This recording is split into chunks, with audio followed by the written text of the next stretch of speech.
पूर्णात् पूर्णमुदच्यते पूर्णस्य पूर्णमादाय पूर्णमेवावशिष्यते। ओम शांति शांति शांति। नमो ब्रह्मादिभ्यो ब्रह्म विद्या संप्रदाय कर्तृभ्यो वंश ऋषिभ्यो नमो महद्भ्यः। नारायणाखिल गुरो भगवन् नमस्ते शिवाय नमः शिवलिंगाय नमः। तन्मे मनः शिव संकल्पमस्तु सर्वे भवन्तु सुखिनः। नारायणाखिल गुरो भगवन् नमस्ते नारायणाखिल गुरो भगवन् नमस्ते नारायणाखिल गुरो भगवन् नमस्ते। नारायण नारायण नारायण। ब्रह्मसूत्र 2.1.14 शांकर भाष्य।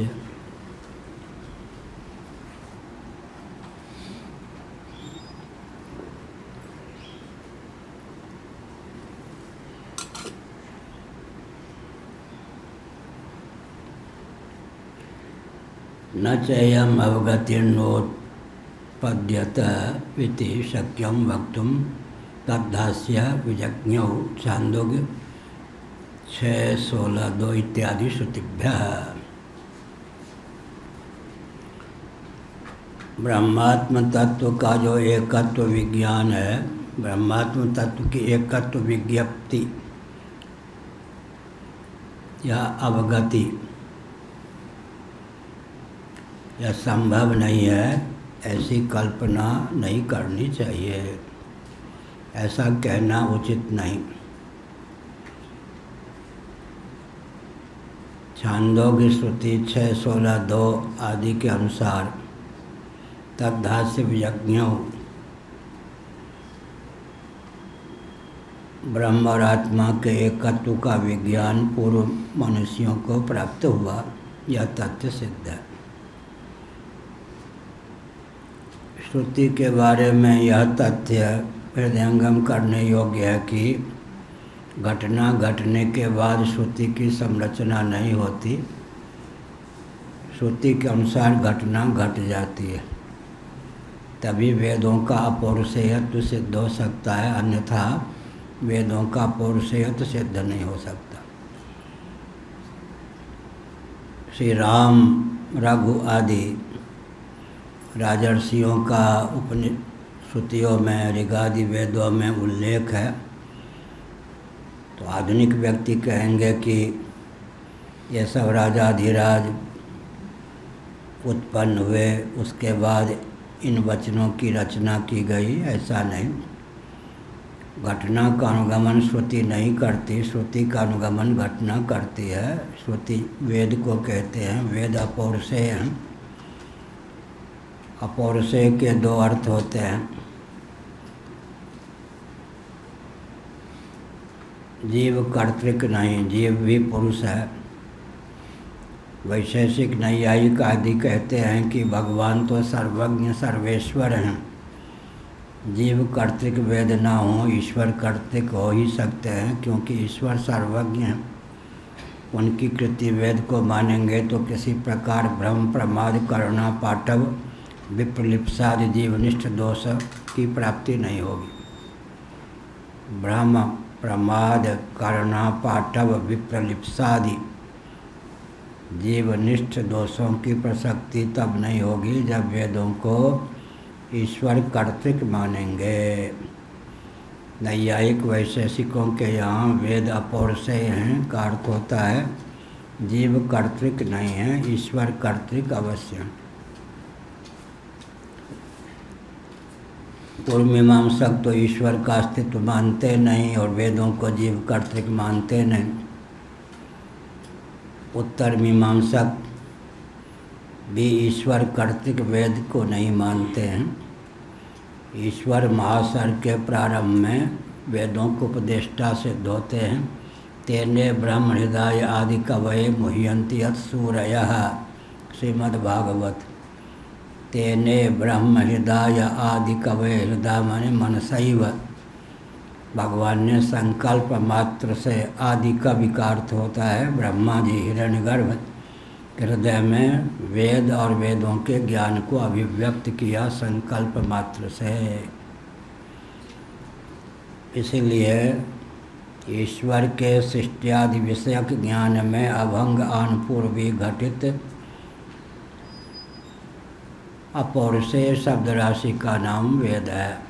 सृष्टियादि विषयक का अर्थ है उत्पत्ति, स्थिति, समृद्धि, निग्रह, अनुग्रह, तिरोधान। 6 कृत्यों को लेकर हमने कहा सृष्टि आदि विषयक। शीतोपनिषद में इन कृत्यों का वर्णन है। उत्पत्ति, स्थिति, समृद्धि, समृद्धि माने संभार, निग्रह, अनुग्रह, एक अतिरिक्त भी तिरोधान। पृथ्वी में उत्पत्ति की प्रधानता है, जल में स्थिति की प्रधानता है, पालनी शक्ति जल में है, पानी में। अग्नि में संहार की प्रधानता है, संहार की शक्ति अग्नि में। वायु में निग्रह और तिरोधान की शक्ति है, आकाश में अनुग्रह की शक्ति है। भगवान में निसर्ग सिद्ध शीतोपनिषद के अनुसार उत्पत्ति, स्थिति, समृद्धि, निग्रह, अनुग्रह, तिरोधान ये शक्तियाँ सन्निहित हैं। सृष्टि आदि विषयक विज्ञान में अभंग आनपूर्वी घटित शब्द राशि का नाम वेद है। बढ़ा दो भाई।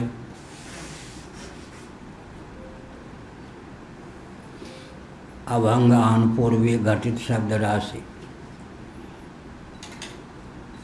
हमने यूँ कहा न स्वस्ति प्रत्यय लोके या शब्दानुगमाधृते। व्याकरण का जो दार्शनिक ग्रंथ है वाक्यपदीयम, उसके 121 में कहीं कहीं 123 में यह वचन है न स्वस्ति प्रत्यय लोके या शब्दानुगमाधृते। व्यवहार साधक ऐसा कोई प्रत्यय या बोध नहीं है जिसमें शब्द का अनुवेद या शब्द की अनुगति न हो। प्रातःकाल या मध्याह्न के सत्र में हमने बताया चुलबुली भाषा में है कोई चतुर चितेरा पारखी माई का लाल, जो किसी भी भाषा के किसी भी शब्द या शब्दजन्य संस्कार का योग किए बिना एक संकल्प कर ले, एक निश्चय कर ले, एक स्मरण कर ले या एक गर्व कर ले। इसलिए जो भी व्यवहार साधक बोध होता है उसमें शब्द का अनुवेद या शब्द की अनुगति होती ही है। न स्वस्ति प्रत्यय लोके या शब्दानुगमाधृते। लोके लोक में व्यवहार, इसका अर्थ हमने किया व्यवहार साधक बोध में। ऐसा व्यवहार साधक ऐसा कोई भी बोध नहीं है जिसमें किसी भी भाषा के किसी भी शब्द या शब्दजन्य संस्कार का अनुवेद माने योग न हो। संस्कार का इतना मैंने क्यों जोड़ा, पहले बताया कल या परसों।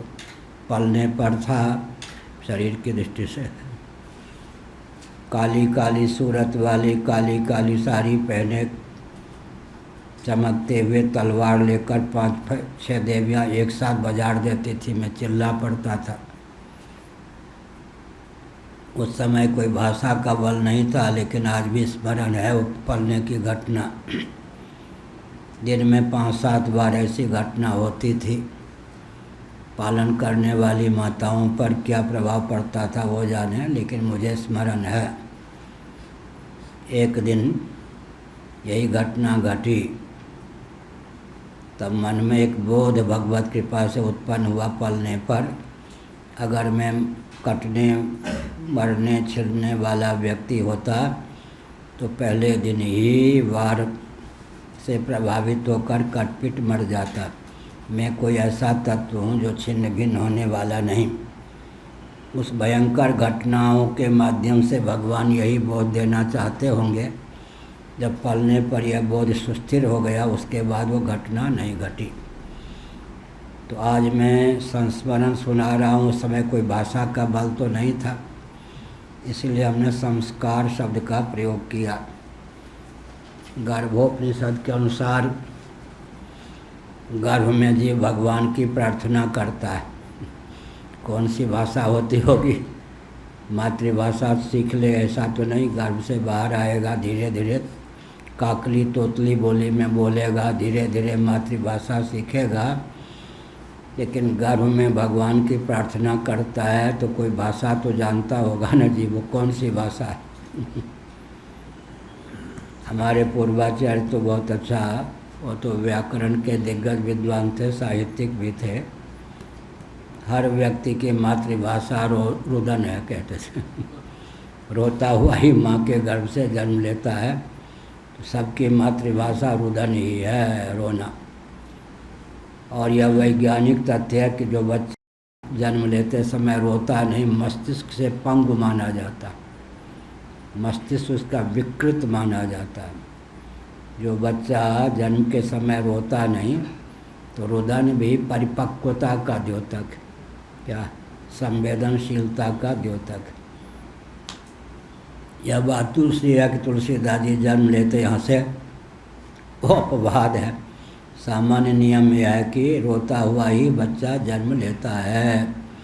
रुदन जो है वह अभी क्या है, मस्तिष्क की परिपक्वता का द्योतक। एक व्यक्ति मेरे पास आया 20-25 साल पहले, मस्तिष्क उसका परिष्कृत नहीं था, तो हमने कहा पालने वाली माताओं से पूछो जब तुम्हारा जन्म हुआ था तुम रोए या नहीं, तो कहा यही तो कमी है, रोए नहीं। हमने कहा इसीलिए है, रुदन भी मस्तिष्क की परिपक्वता का द्योतक है। कितना भी अन्याय हो, जनता रोवे नहीं तो समझो जनता बुद्धू है, उसमें चेतना शक्ति है ही नहीं। हंसना जैसे मस्तिष्क की परिपक्वता का द्योतक है, वैसे रुदन भी मस्तिष्क की परिपक्वता का द्योतक है। हाँ, तो न चेयम अवगतिर्नोत्पद्यते इति शक्यम वक्तुम तद्धास्य विजज्ञो इत्यादि श्रुतिभ्यः। इस प्रकार की अवगति या इस प्रकार का बोध उत्पन्न होता ही नहीं, किसी को तत्व ज्ञान हुआ ही नहीं। आत्मा और ब्रह्म के एकत्व का विज्ञान केवल साहित्यिक अलंकार मात्र है, ऐसा नहीं समझना चाहिए। क्योंकि छांदोग्य श्रुति के अनुसार अमुक अमुक ने तत्व बोध प्राप्त किया। इस प्रकार श्रुतियों में ऋषियों का नाम है जिन्होंने ब्रह्मात्म तत्व के एकत्व विज्ञान को प्राप्त किया। न चेयम अवगतिरनर्थिका भ्रांतिर्वेति शक्यम वक्तुम। अवगति साधनानां च श्रवणादीनां वेदानुवचनादीनां च विधानात्। बाबा नगीना सिंह हुए हैं, उनका ग्रंथ है वेदानुवचन, परिष्कृत हिंदी में अपने यहाँ है कहीं पुस्तकालय में। वो फारसी में मूल ग्रंथ था। स्वामी राम तीर्थ जी को बहुत पसंद था। स्वामी राम तीर्थ जी के शिष्य थे नारायण स्वामी कायस्थ कुलभूषण। उन्होंने उसका हिंदी में रूपांतरण उसका किया, परिष्कृत हिंदी में वेदानुवचनम, वेदानुवचन, यहाँ शब्द है वेदानुवचन। वेदानुवचन बहुत बढ़िया ग्रंथ है, बाबा नगीना सिंह के द्वारा विरचित। स्वामी राम तीर्थ उस ग्रंथ पर लट्टू थे। वेदानुवचन स्वामी राम तीर्थ के जो शिष्य थे नारायण स्वामी, उन्होंने उस ग्रंथ को परिष्कृत हिंदी का रूप दिया। वो हमारे यहाँ लाइब्रेरी में कहीं पुस्तकालय में है वेदानुवचन। कहीं आगरा या कहाँ से आपसे? लखनऊ से। वो दुर्लभ कहीं ग्रंथ तो छपा नहीं था, छपना बंद हो गया था। किसी को अग्निहोत्री आदि को लगा के किसी तरह से वो एक प्रति पुस्तक प्राप्त हुई थी वेदानुवचन। अब तो छपना बंद हो गया। हमारे पास एक प्रति है वेदानुवचन। अवगतिर साधनानां च श्रवणादीनां वेदानुवचनादीनां च विधानात्। अवगति के साधन क्या हैं? आत्मा वारे द्रष्टव्यः, श्रोतव्यो, मंतव्यो, निधिध्यासितव्यः। दर्शनीय है तो एकमात्र आत्म तत्व ही, श्रवणीय है तो एकमात्र आत्म तत्व ही, मननीय मनन करने योग्य है तो एकमात्र आत्म तत्व ही, निधिध्यासन करने योग्य ध्यातव्य है तो एकमात्र आत्म तत्व ही। आत्मा व अरे द्रष्टव्यः, श्रोतव्यः, मंतव्यः, निधिध्यासितव्यः। याज्ञवल्क्य जी ने अपनी पत्नी को कहा, श्रवण करने योग्य आत्म तत्व ही है, श्रवण से ही काम न चले तो मंतव्य मनन भी कर लें, श्रवण मनन के द्वारा भी काम न चले तो निधिध्यासितव्य निधिध्यासन कर लें, ध्यान कर लें। अभ्यास का नाम निधिध्यासन है। तब क्या होगा? द्रष्टव्य, ये फल है, फल का वर्णन पहले। आत्मा व अरे द्रष्टव्य, अपनी पत्नी को समझाया आत्मा ही द्रष्टव्य है। एक स्वामी जी तो शरीर से बच्चे रहे होंगे, एक महिला आती थी, उसकी बेटी मीरा, हाँ PhD वाली, हाँ, एक महिला आती थी, स्वामी जी के यहाँ रुकती थी शायद, अच्छा था, तो उसकी प्रसिद्धि थी कि उसको आत्म तत्व का ज्ञान है, भगवान का दर्शन होता है। तो आ गई एक बार साहस करके, जहाँ मैं रहता था वेद विद्यालय, जब आप प्रवचन करते हैं महाराज तो दाढ़ी जटा में भगवान का दर्शन बहुत बढ़िया होता है। हम समझ लिया कि आत्मा का दर्शन दाढ़ी जटा में बहुत बढ़िया ढंग से होता है। हमने समझ लिया कितनी सिद्ध है वो, हमारे प्रवचन को कितना समझती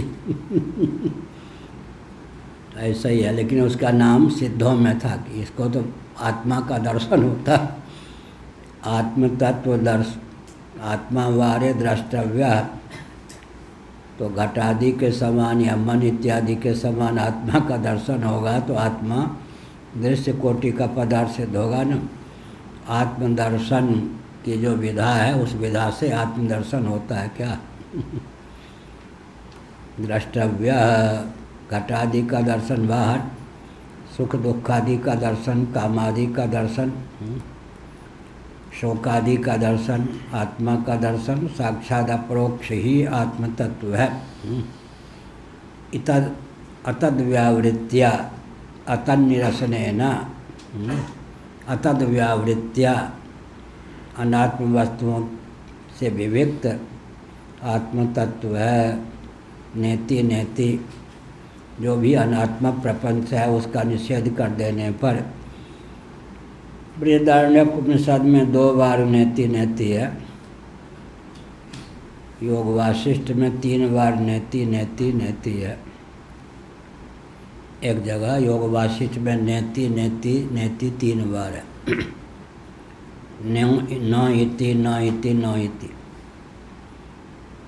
तो स्थूल सूक्ष्म कारण तीनों का प्रतिषेध करने की भावना से 3 बार नेति है। नेति धोती वाली नेति नहीं, यहाँ न ही थे। और अगर कार्य कारण कार्य प्रपंच करण को भी कार्य कोटि का मान लें तो 2 बार नेति शब्द का प्रयोग होता है। नेति क्या उजूरियावाजी के बारे में मेरे ख्याल में प्रसिद्धि है। वहाँ गंगा जी के तट पर जाकर हमने देखा है, ऐसे गंगा कुछ उत्तर की ओर होती हैं। वहाँ आज भी हम और ये गए थे कई साल पहले, खेती है, गंगा जी का तट है, गंगा उत्तर वाहिनी होती हैं। एक शिव जी का मंदिर है। उड़ियाबाजी बहुत व्यथित, उड़ियाबाजी की घटना है ना, बहुत व्यथित थे कि तत्व ज्ञान हो, तो शिव जी से शिवलिंग से लिपट गए। वहीं यह श्लोक प्रकट हुआ, उसमें 3 बार नेति नेति नेति, उसी के द्वारा उनको बोध प्राप्त हुआ।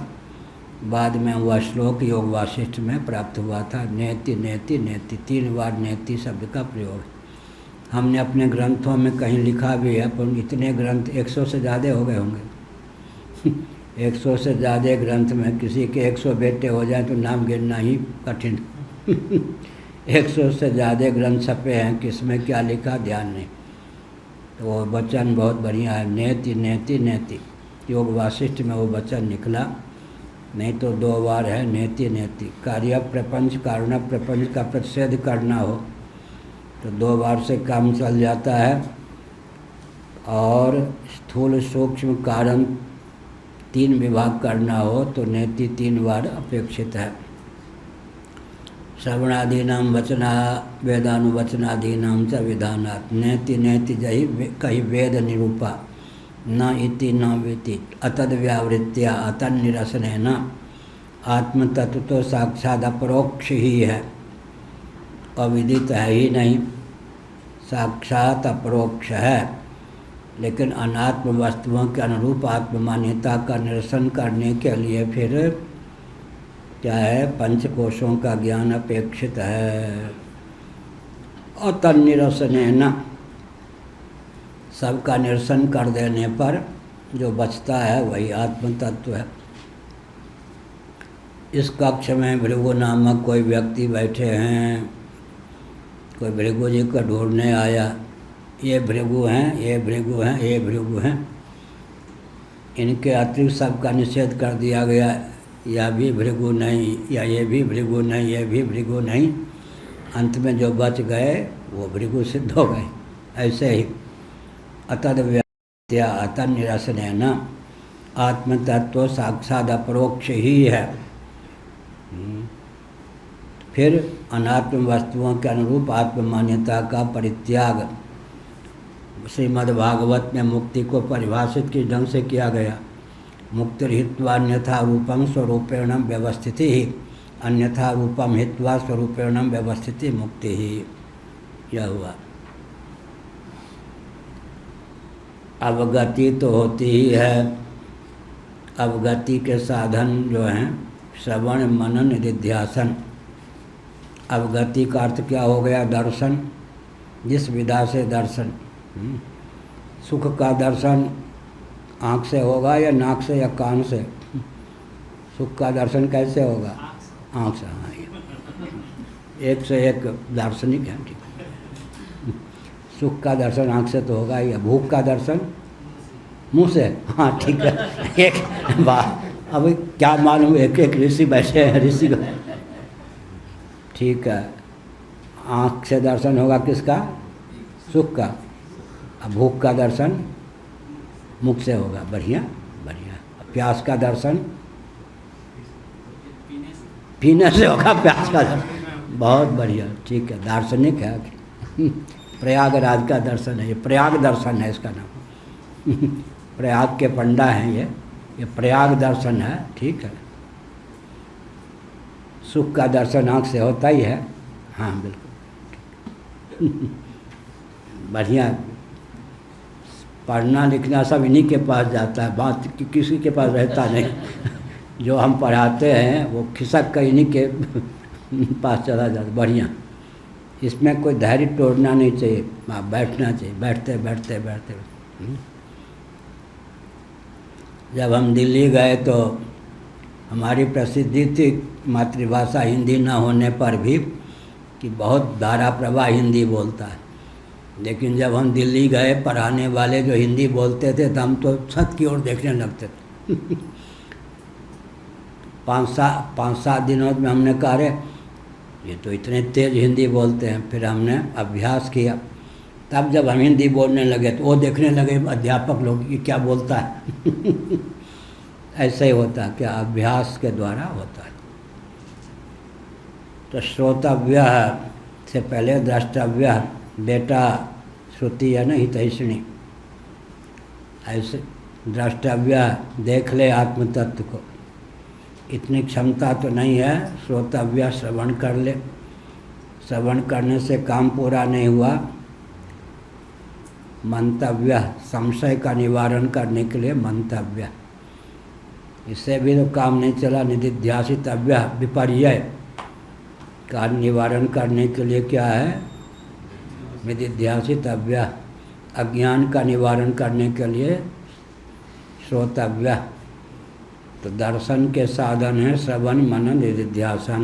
यही कहा, श्रवणादीनाम वेदानुवचनादीनां च विधानात्।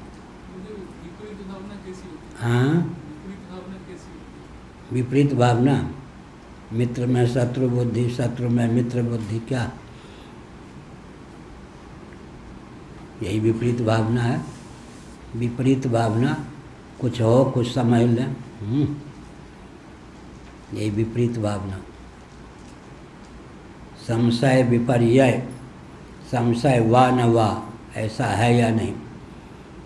विपरीत भावना का अर्थ हो गया यह रस्सी है यह सर्प, संशय का रूप हुआ।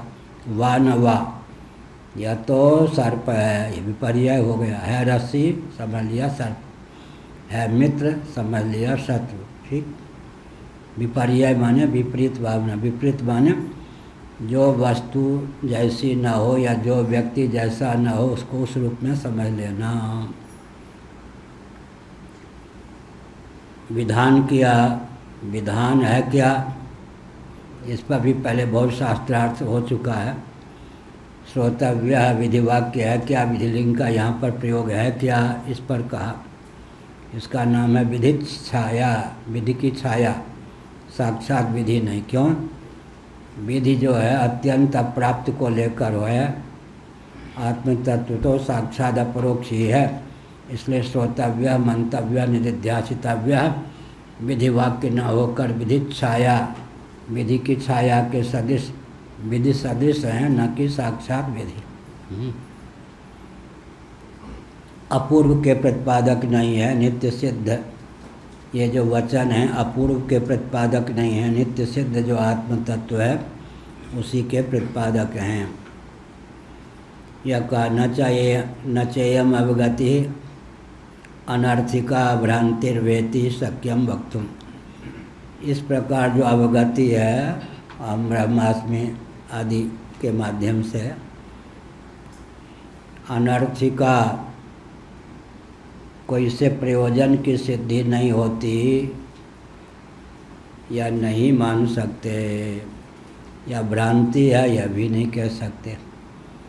निष्प्रयोजन भी नहीं और भ्रांति प्राप्त भी नहीं, यह हुआ। हाँ, अहम ब्रह्मास्मि अगर कोई न जान के मनन करेगा तो क्या दोष है? क्या कह रहे हैं?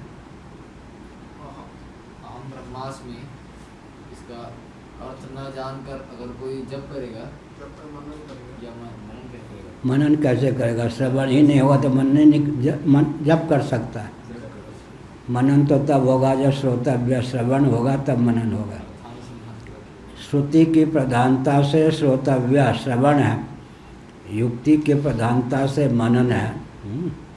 श्रवण मनन में प्राधान्य न व्यपदेश, प्रधानता से व्यपदेश। श्रुति की प्रधानता से श्रवण है। श्रौत अर्थ को युक्ति के द्वारा हृदयंगम करने के लिए मनन है। श्रुति वाक्य व्या पंचदशी, श्रवण श्रुति के प्रधानता से है। और श्रौत आगमिक तर्कणा शक्ति के द्वारा, तर्क के द्वारा, युक्ति के द्वारा उसे आत्मसात करना क्या है? युक्ति।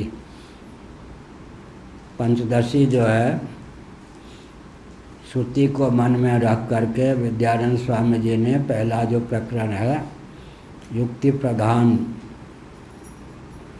प्राप्त जो ज्ञान है, किस ढंग से वो सत्य है, किस ढंग से चित्त है, किस ढंग से आनंद है, किस ढंग से आत्मा है, किस ढंग से अद्वय है, श्रुति को मन में रखा, युक्ति की प्रधानता से ज्ञान को आत्मा और ब्रह्म स्वरूप सिद्ध कर दिया।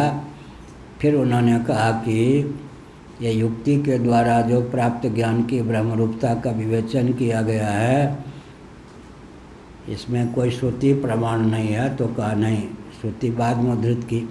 ये चतुराई का परिचय दिया। पहले युक्ति, श्रौत सिद्धांत को मन में सन्निहित कर, नास्तिक प्राय जो व्यक्ति हैं, तर्कणा शक्ति जिनके जीवन में बहुत प्रतिष्ठित है, उनके सामने क्या करे? श्रुति का नाम पहले ना ले। तर्कपाद है ना, इसकी यही विशेषता होती है। बौद्धादि जो वेदादि शास्त्रों को प्रमाण नहीं मानते, बहुत बढ़िया दिल्ली की घटना है। आजकल जिसको दलित कहने लगे हैं, ये तो काशी राम जी मायावती का दिया हुआ शब्द है, बहुत ही विद्वेषपूर्ण यह शब्द है। दलित माने जिनको ब्राह्मण क्षत्रिय वैश्यों ने रौंद के रखा हो लोग। अब दलित कहने से स्वयं अपने आप को घटिया सिद्ध करना हुआ या नहीं? उन पर तो आक्षेप किया गया लेकिन घटिया स्वयं सिद्ध हो गया। तो ये शब्द जो है बहुत ही भ्रामक है। दलित, दलित का मतलब ब्राह्मण क्षत्रिय वैश्य इत्यादि के द्वारा कुचले हुए ये हैं दलित लोग। उस पर हम नहीं बोलेंगे। अर्थ का स्रोत सब किन को दिया गया जी? कुटीर उद्योग, लघु उद्योग किनके पास था? अर्थ का स्रोत तो कुटीर उद्योग, लघु उद्योग है, उन्हीं के पास था या नहीं? अर्थ का स्रोत सारा पकड़ा दिया गया, फिर उनको आर्थिक दृष्टि से विपन्न कैसे रखा गया? ये सब भ्रम पैदा किया गया। तो हमने क्या कहा? हमने यह कहा कि ये जो अवगति है यह अवगति नहीं होती, ऐसा नहीं। ये सातवें आसमान की चीज़ है, ऐसा बोध कभी किसी को हो ही नहीं सकता। ये नहीं, आत्म तत्व तो नित्य है, प्राप्त ही है, साक्षात अपरोक्ष ही है। अनात्म वस्तुओं के अनुरूप आत्म मान्यता का परित्याग कर श्रुति की प्रधानता से हमने का श्रवण है, युक्ति की प्रधानता से मनन है। तो विद्यारण्य स्वामी जी ने युक्ति की प्रधानता से प्राप्त ज्ञान की सच्चिदानंद रूपता को सिद्ध करके बाद में श्रुति को उद्धृत किया। हाँ, ये जो तर्कपाद है ये बौद्धों के साथ, नास्तिकों के साथ शास्त्रार्थ के लिए है। वो तर्कणा शक्ति को ही प्रमाण मानते हैं। तो एक दिल्ली में चुनाव लड़ने वाले व्यक्ति, बहुत पुराना है लेकिन सच्ची है, वो गए उस वर्ग को जिसको आजकल दलित कहते हैं, ब्राह्मण देवता थे, एमएलए पद या एमपी पद के प्रत्याशी, उनके पास जाकर कहा वोट हमको देना है। सबने कहा, मुखिया ने भी, हाँ वहाँ था मुखिया उन लोगों का, सबने कहा हाँ देने हैं देने। गंगा जी की शपथ खा लो, हाँ सब गंगा जल उठा के आप ही को वोट देंगे। बहुत प्रसन्न होकर आ रहे थे ब्राह्मण देवता, ये दलितों के मोहल्ले का वोट तो हमको मिलना ही है एकदम। बूढ़ा जो था उनका नायक दलितों का, ए पंडित तू ठगा गया। फिर पंडित जो चुनाव लड़ने वाले थे, क्या ठगा गया? इनको शराब के बोतल की शपथ खवाओ तब ये काम बनेगा। गंगा जल उठवा के प्रतिज्ञा करा ली, गंगा इनके लिए पेय नहीं है, शराब पिए है। तू तो ठगे जाते। तो कहा अरे आपने, हमको तो पता ही नहीं था। तब उन लोगों ने कहा हम तो शराब की शपथ नहीं खा सकते हम आपको वोट देंगे ही नहीं, आप तो ब्राह्मण गंगा जी के शपथ खा लिए, शराब के शपथ नहीं खाए। क्या अर्थ हुआ? ऐसे ही तो यहाँ पर है कि पहले युक्ति फिर श्रुति। युक्ति के द्वारा ज्ञान की आत्मरूपता सिद्ध कर दी, फिर कहा कि इस अर्थ में श्रुति भी है। अविद्या निवृत्ति फल का दर्शन नहीं होता, यह भी नहीं कह सकते। ब्रह्मात्म तत्व के एकत्व का विज्ञान नहीं होता, यह भी नहीं कह सकते। बाधक ज्ञानांतराभावाच्च, बहुत बढ़िया है। प्रमाण राज वेद के द्वारा, उपनिषद के द्वारा, उपनिषद के वाक्यों के द्वारा जिनको आत्म तत्व का विधिवत ज्ञान हो जाता है कि आत्मा ब्रह्म स्वरूप है, उस ज्ञान का बाधक फिर कोई ज्ञान नहीं होता। ज्ञान का बाधक ज्ञान होता है, ज्ञान को ज्ञान से खतरा है, हमारे पूज्य गुरुदेव ने कहा। लेकिन प्रमाण राज उपनिषद के द्वारा जो आत्मा की ब्रह्मरूपता का, अद्वैता का बोध होता है, उस बोध का बाधक कोई विज्ञान या ज्ञान नहीं है, क्योंकि प्रमाण राज, प्रमाणों में सर्वश्रेष्ठ उपनिषद के द्वार से बोध प्राप्त हुआ है। प्राक्चात्मैकत्वावगते अव्याहत सर्वसत्यानित व्यवहारो लौकिको वैदिकश्च अवोचाम। लेकिन जब तक आत्मा की ब्रह्मरूपता का विज्ञान ना हो तब तक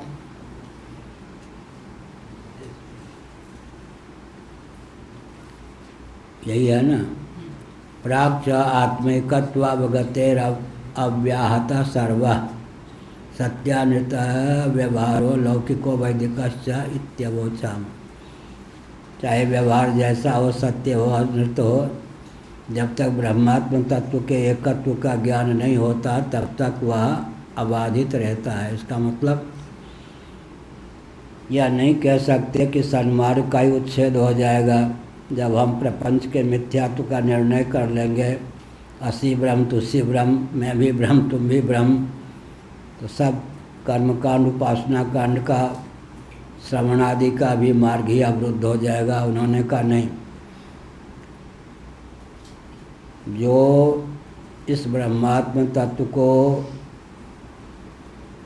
नहीं जाने, जिन्होंने नहीं जाना, जिनको ब्रह्मात्म तत्व के एकत्व की अवगति नहीं हुई, उनके लिए डींग मारने से कुछ नहीं होता। सारा लौकिक वैदिक व्यवहार सत्य ही है। वो कह देंगे क्या सब मिथ्या है, तो यमराज थोड़े मान लेंगे। यमदूत को थोड़े ठग सकते हैं यमदूत को थोड़े ठग सकते हैं क्या? यही हुआ ना जो हमने बताया कल। एक व्यक्ति सबको कहें क्यों रोते हो, कष्ट तो आता है जाता है, अनित्य है, जगत मिथ्या है। वो बीमार पड़ गए तो हरिवाह जो थे वृंदावन में, तो विपिन चंद्र मिश्र जी से कहा, विपिन चंद्र क्या समझाना है, वो तो दूसरों को समझाते हैं, बहुत बीमार हैं, लेकिन मानवोचित शील की सीमा में जाकर कुशल मंगल पूछ लें। हरिवाह ने कहा, आपको क्या समझाना है, आप तो सबको समझाते हैं, फिर भी शिष्टाचार में कुशल मंगल हम पूछने आए। अब वेदांत को 10 गाली दी उसने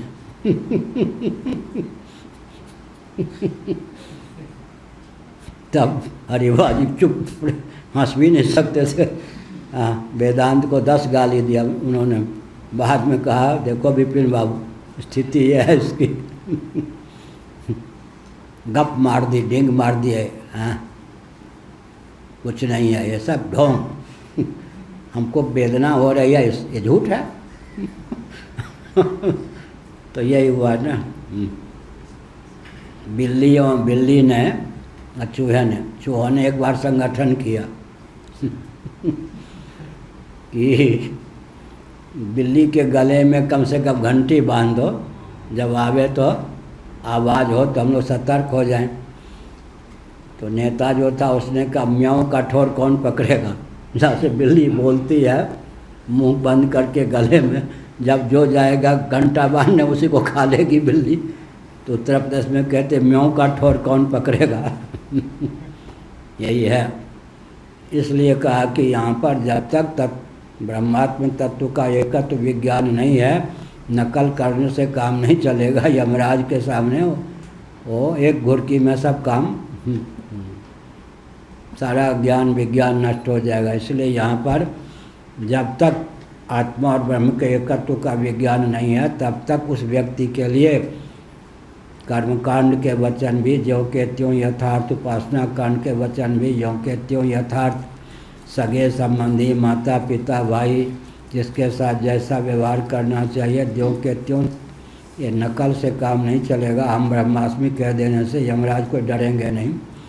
इसलिए हम कितने पानी में हैं इसका ध्यान सदा रखना चाहिए। और ज्ञान के नाम पर, वैराग्य के नाम पर कभी भी उन्मत्तता का परिचय देकर अधिकृत व्यक्तियों को मार्ग से डमाडोल करने का प्रयास नहीं करना चाहिए।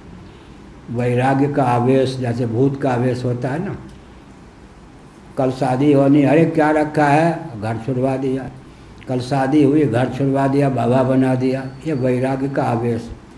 ज्ञान का आवेश, क्या पड़े हो पचरे में, ये ढोंग रचते हो, घंटी बजाते हो, बस आत्मा ही ब्रह्म है।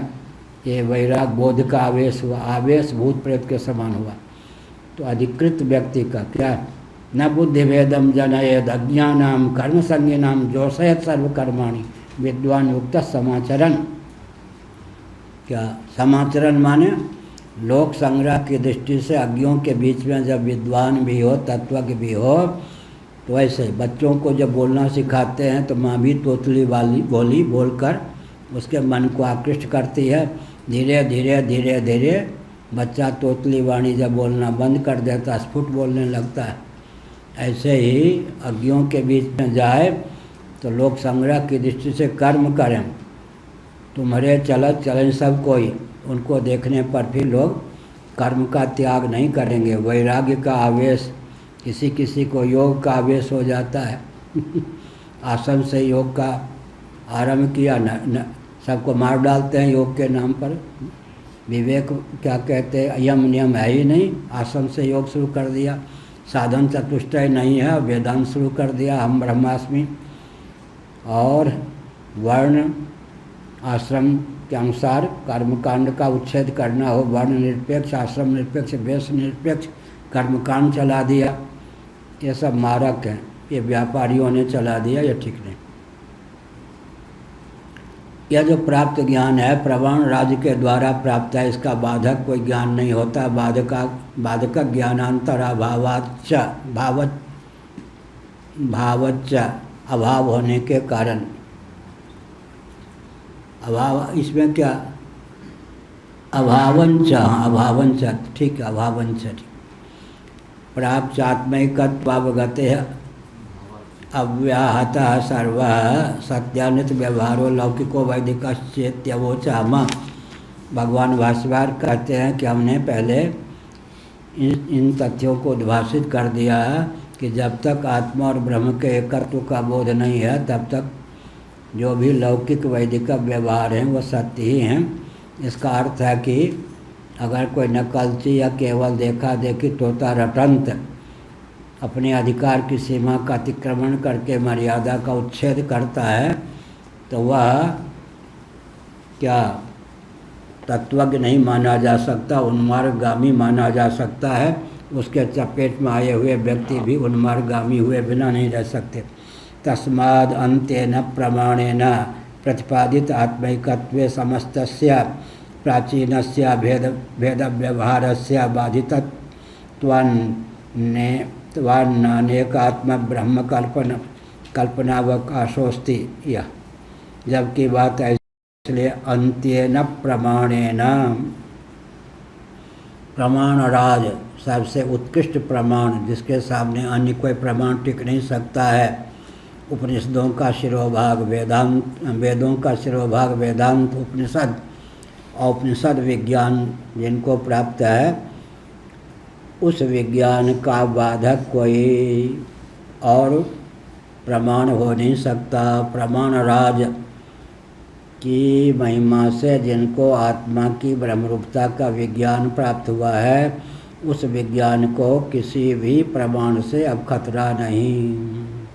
सर्वोत्कृष्ट प्रमाण के द्वारा उनको आत्मा और ब्रह्म के एकत्व का विज्ञान प्राप्त हुआ है। समस्तस्य प्राचीनस्य भेद व्यवहारस्य बाधितत्वात्, प्राचीन माने अज्ञान दशा में जितने भेद व्यवहार हो गए सब इस ज्ञान के द्वारा आत्मज्ञानेन पानीयम तेषु पातितम, सर्वेषु चात्मबोधेन पानीयम तेषु पातितम।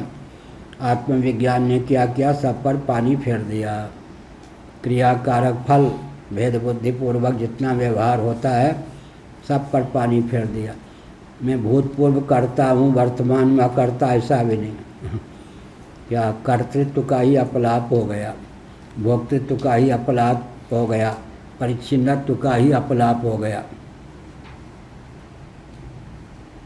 अनेकात्मक ब्रह्म कल्पनावकाशोस्ति न, इसलिए आत्म तत्व के एकत्व का बोध हो जाने पर, आत्मा में औपाधिक भेद की प्रसक्ति होने पर भी तत्वता भेद की प्रसक्ति अमान्य है, यह अभिप्राय। अब वो प्रश्न उठता है कि जब औपाधिक भेद से काम चल सकता है तो वास्तविक भेद मानने की क्या आवश्यकता। भगवान भाष्यकार महोदय ने अपने भाष्य में व्यक्त किया उपनिषद में, औपाधिक भेद से ही काम चल सकता है तो स्वाभाविक भेद मानने की क्या आवश्यकता। आकाश एक है, अब उसमें घटाकाश मठाकाश आदि जो भेद हैं वो औपाधिक हैं। औपाधिक भेद से अब घटाकाश में हवाई जहाज थोड़े चलाएंगे, महाकाश में हवाई जहाज चला सकते हैं। तो अर्थक क्रियाकारिता में भेद हो ही गया। महाकाश में जल क्या संचय करेंगे, घट में जल संचय करेंगे, लोटा में संचय करेंगे। तो औपाधिक भेद से ही काम चल सकता है, तो स्वाभाविक भेद मानने की क्या आवश्यकता है। सारा प्रमाण प्रमेय व्यवहार औपाधिक भेद से चल जाता है, स्वाभाविक भेद मानने की कोई आवश्यकता नहीं। ननु मृदादि दृष्टांत प्रणयनात् परिणाम वद ब्रह्म शास्त्र से अभिमतम इति गम्यते। अब कहते हैं मृत्तिकेत्यव सत्यम आदि को लेकर मृदादयो अर्था लोके ननु मृदादि दृष्टांत प्रणयनात् परिणाम वद ब्रह्म शास्त्र से अभिमतम इति गम्यते। पूर्व पक्ष प्राप्त हुआ कि मृद घट का दृष्टांत दिया, वाचारमणम विकारो नामधेयम मृत्तिकेत्यव सत्यम।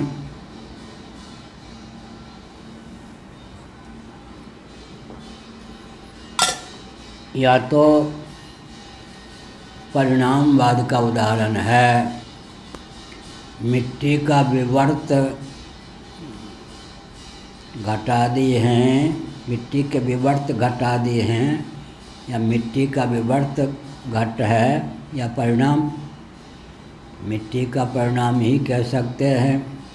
तो श्रुति ने तो मृत्तिकेत्यव सत्यम कहा, यह तो ठीक है, लेकिन मृद घट का उदाहरण दे करके श्रुति ने क्या सिद्ध किया, ब्रह्म का परिणाम जगत। माना कि ब्रह्म जगत का अभिन्न निमित्तोपादान कारण है, लेकिन ब्रह्म परिणामी है, जगत उसका परिणाम।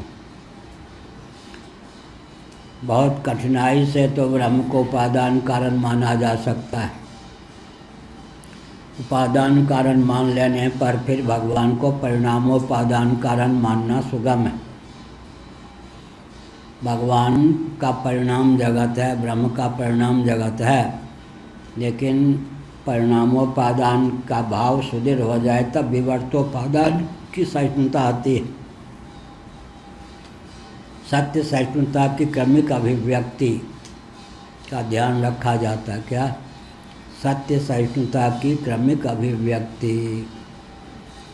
जो वस्तु स्थिति है, चरम सत्य है, उसको अगर बोल दें सामान्य व्यक्तियों के बीच में तो पागल ही कहेंगे वो। क्या? जो चरम सत्य है वो सबके सामने बोलने योग्य नहीं है। चरम सत्य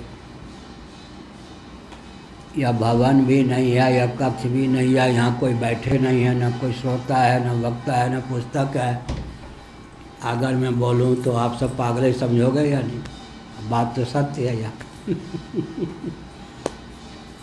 तो जो चरम सत्य है, जिस सत्य का गुरुओं की कृपा से हम लोगों को बोध है, अगर सभा में बोल दें तो लोग फिर क्या करेंगे? पागल खाने में बंद करो, शंकराचार्य पागल हो गए, यही कहेंगे। जो चरम सत्य है, परम सत्य है, उसको सब जगह बोल भी नहीं सकते। लोग अनारी ही नहीं कहेंगे, पागल भी कह देंगे, लेकिन सत्य तो सत्य ही है। इसलिए शास्त्र क्या करते हैं? शनैः शनैः उपरमेत, सत्य सहिष्णुता की क्रमिक अभिव्यक्ति का मार्ग प्रशस्त करते हैं। उत्पत्ति के 9 प्रकार हैं। 9 प्रकार में कोई भी प्रकार उत्पत्ति का सिद्ध नहीं होता, इसलिए अजातवाद। कमरा बना ही नहीं, पूरी है ही नहीं, यहाँ कोई बैठे ही नहीं है, हम लोग सिद्ध कर देंगे। लेकिन झाजी को भी प्रसन्नता होगी। क्या? यहाँ झाजी भी नहीं है यहाँ। क्योंकि उत्पत्ति के 9 प्रकार हैं। सत से सत की उत्पत्ति, सत से असत की उत्पत्ति, सत से सदसत की उत्पत्ति 3, असत से सत की उत्पत्ति, असत से सत की उत्पत्ति, असत से सदसत की उत्पत्ति, सदसत से सत, असत, असत सदसत की उत्पत्ति। 10वां कोई प्रकार है नहीं, और 9 प्रकार उत्पत्ति। हाँ, क्या संदेशा लाया हूँ? वो होगा। क्या संदेशा लाए वो होगा। तो हमने क्या कहा, उत्पत्ति के 9 ही प्रकार बनते हैं दार्शनिक धरातल पर। सत से उत्पत्ति, असत से उत्पत्ति, सत सत से उत्पत्ति 3, उसमें भी सत से सत की, सत से असत की, सत से सदसत की, असत से सत की, असत से असत की, असत से सदसत की, सदसत से सत की, सदसत से असत की, सदसत से सदसत की। 9 ही प्रकार बनते, एक प्रकार भी सिद्ध नहीं होता। अजातवाद है, लेकिन कहाँ किस क्रम से बोलना चाहिए, नहीं तो गुरु जी को ही लोग पागल सिद्ध करके पागल खाने में पहुंचा देंगे क्या गप मारता है, अधिक से अधिक यही कह देंगे पागल हो गए हैं। इसलिए यह कहा सत्य सहिष्णुता की क्रमिक अभिव्यक्ति, परिणामवाद की सही। पहले तो ईश्वर को स्वीकार करना ही बड़ा कठिन। सांख्य इत्यादि मर जाना पसंद करेंगे, ईश्वर को स्वीकार करना पसंद नहीं करेंगे। पूर्व मीमांसक मरने मारने को तैयार हो जाएंगे, ईश्वर को स्वीकार ही नहीं करेंगे। ईश्वर को स्वीकार कोई कर ले तो अहोभाग्य, लेकिन वह जो ईश्वर होगा जगत का निमित्त कारण निर्माता होगा, इतनी सहिष्णुता आ जाए बहुत ऊंची बात। निमित्त कारण ही नहीं उपादान कारण भी है, मेकर ही नहीं मैटर भी है। इसको स्वीकार करने में तो जमीन आसमान का कुनबा। फिर ब्रह्म का परिणाम जगत है, परिणामवाद की सहिष्णुता आ जाएगी तब विवर्त, ब्रह्म का विवर्त जगत है। विवर्त माने रज्जु में सर्प के समान, ठीक। और परिणाम माने मिट्टी का परिणाम जैसे घट है या। तो भगवान जगत के परिणामोपादान हैं, या ज्ञान टिक जाने पर फिर भगवान जो हैं वो जगत के विवर्तोपादान हैं। जगत ब्रह्म का विवर्त है। तुलसीदास जगचिद विलास को बूझत बूझत बूझे। जगत को पहले चिदाश्रित समझेंगे। कहाँ से बोल रहे? तेजो बिंदुपनिषद, वराहोपनिषद, अन्नपूर्णोपनिषद, इन सब को मिलाकर बोल रहे। अयोग वासिष्ठ, त्रिपुरा रहस्य, यह सब जगत चिदाश्रित है। पहले इस पर विचार करना चाहिए। यह बात जम जाए तो जगत चिद्विलास है, फिर जगत चिद विवर्त है, फिर जगत चिन्मय है, फिर जगत चिन्ह मात्र है। क्रम है। क्या कहा? जगत चिदाश्रित है, जगत चिद विलास है, जगत चिद विवर्त है, जगत चिन्मय है, जगत चिन्ह मात्र है। तद्वत देहोपि चिन्मय। भगवान शंकराचार्य ने प्रोक्षानुभूति में कहा जैसे घट मृण्मय है वैसे शरीर भी चिन्मय है। हार मांस आदि का भ्रम ही है। तद्वत देहोपि चिन्मय या यद्वत, क्योंकि सबका उपादान जब ब्रह्म को मान भगवान को, भगवान है चित स्वरूप, तो जगत भी चिन्मय हुआ या नहीं? तद्वत देहोपि चिन्मय। पंचभूतों के द्वार से सही, लेकिन अंत में क्या होगा? जगत चिन्मय है, तद्वत देहोपि चिन्मय। शंकराचार्य का वचन है अपरोक्षानुभूति में, यह शरीर भी चिन्मय है। जगत चिदाश्रित है, जगत चिद विलास है, जगत चिद विवर्त है, जगत चिन्मय है, अंत में चिन्ह मात्र है। इतनी सरणी, एक एक की सहिष्णुता। चिन्मय पहले आएगा, चिद्विवर्त पहले आएगा? चिद्विवर्त पहले आएगा, फिर चिन्मय। तो वैष्णवों में चिद्विवर्त की सहिष्णुता नहीं होती। वो अपना प्रस्थान है उनका, निंदा में तात्पर्य नहीं है। चिद्विवर्त नहीं हो उनके यहाँ त्वम पदार्थ, त्वम पद का लक्ष्यार्थ और तत्पद का लक्ष्यार्थ भी मानी नहीं है। तो वाच्यार्थ में जीवेश्वर का ऐक्य हम भी नहीं मानते, उनके यहाँ लक्ष्यार्थ होता ही नहीं है। तो जगत चिद विलास है। पहले क्या कहेंगे? चिदाश्रित है, चित तत्व के आश्रित है, फिर चिद विलास है, फिर चिद विवर्त है, फिर चिन्मय है, फिर चिन्ह मात्र है। कुछ है ही नहीं, चित तत्व के अतिरिक्त कुछ नहीं। यह सब क्रम कम से कम 1-1 साल, 2-2 साल एक एक घाटी पर लगावे, एक क्षण में द्रुत अपवाद से काम नहीं चलता, फिर यमराज की एक घुड़की में ही व्यक्ति बेहोश हो जाता। क्या ये सब जीवन में संत वेश जो लिया है इसीलिए ना, क्या इन सब में समय लगावे।